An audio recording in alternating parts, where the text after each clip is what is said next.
Hey everybody, and welcome to my N5 series on the SP404 Mark II, where I cover a topic in about 5 minutes. This is session 51.3. I am re-recording it because the GoPro setup that I had for recording decided to pick up the internal mic instead of the media kit line in. I don't know why it did it, but basically that resulted in being able to hear my voice, but you couldn't hear any of the things that I was playing, so that I was trying to show. So I'm re-recording this because otherwise it's annoying.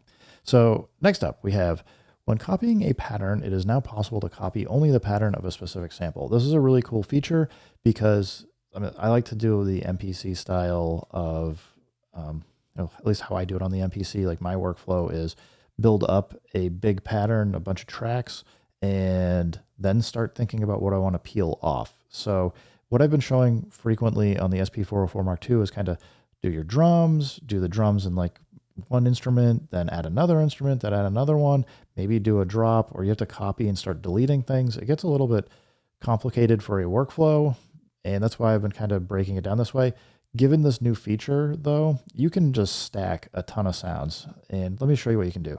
So if you hit copy, and we got this pattern here, you can't hear it, but yeah, let's just exit out so you can hear. So drums, piano, bass. And let's say I don't want the bass in here. So I'm going to go copy. I'm going to go pad 3. I haven't quite figured out the workflow of going in and selecting your samples and then the target. So what I would suggest is you select what you want to copy, do the target pad that you want to copy to. And before you hit copy again, if you hit remain, you're going to see the pads light up that are basically that have sequence data associated with them. And if we go to any of the other banks here, you can see there's no other sequence data. It's just these drums, just the piano, and just the bass. And you can hear what is playing while you also select it. So if you hold it down, you can hear we've got drums. And now we've selected it, you can see it's lit up more. This is the piano.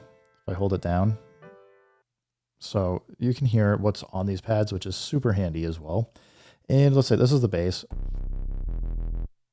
Now I just selected, I lit it up. I don't want it, so just tap it again. Now all you need to do, if that's what you want, is you hit copy, and now we have a pattern, just the drums and the piano. Now if I want to go make a variant on the bass line, I can just switch back in and I can just play it. I can record it in with chromatic with something different. It's not that hard. And this just, for me, opens up a lot more workflows that I think are useful and easier to keep in my head. I hope that you guys really like this because I don't know, I like it. I think it's a great feature. The next thing going on here, and I don't remember what I did. I think I had just done like a really simple, we'll just do like 1 bar, no strength. I'm going to hit record.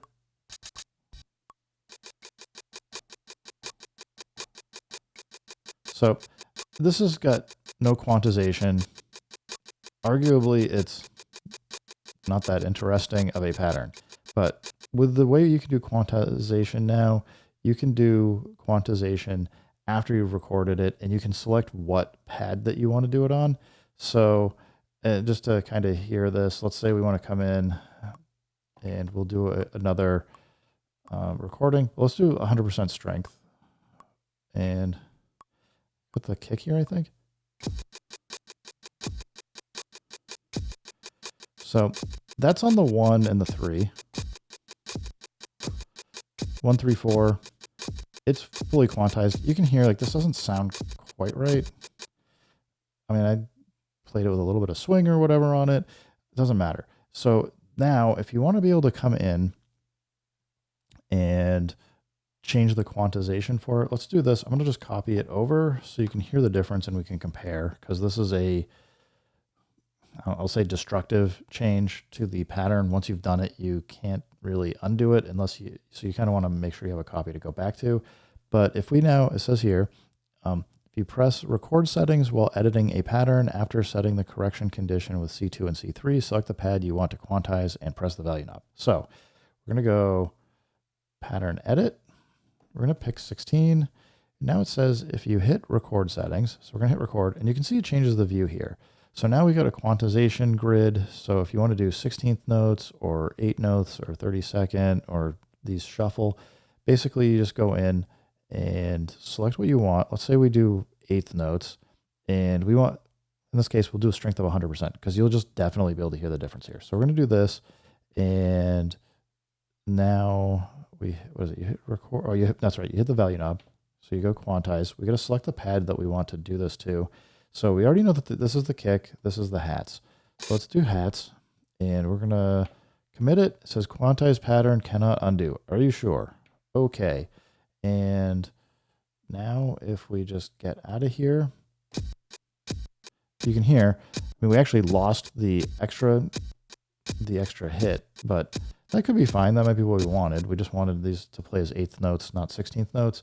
And again, if I'll just do this one more time for anybody that wants to do this as 16th notes, just to show the difference, we will copy from A15 to A12, and we've got that sound again where it's 16th notes.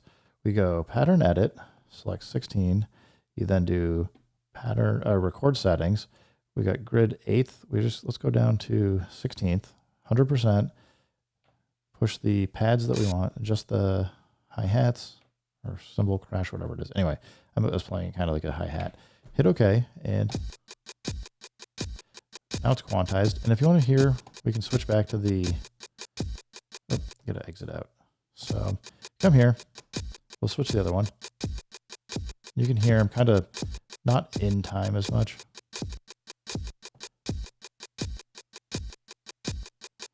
So anyway, I mean, it's just a quick way to allow you to, if you have something that you made a mistake, you want to just quantize it afterwards. At least in my mind, I think it gives a lot more credence to picking and choosing what things that you want to be quantized and what you don't. And if you feel like you want to hear how things audition, just make sure you make a copy of it and then go play around with what you want to quantize. I think it's a super powerful, helpful tool. Anyway, guys, hope this helps you out. Keep making music. Keep having fun. If it sounds good, it is good. And peace.